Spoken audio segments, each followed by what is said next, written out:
forever! Yes! Hindi, Nay, na palang sabihin sa'yo. Ka na magalit. Karugtong niya nakaraan. Ano no? Hanap na po ako. Trabaho? Okay siya. Ba't yung ganyan siya? Nay, nakahanap na ako. Ng pera! Ang tatay. Nay, nakahanap na ako ng makakasama ko sa habang buhay.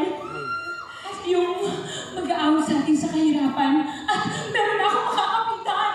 Apam? Pinagsasabi mo, ina! Nay, tatawagin ko siya. Bata. Wait lang.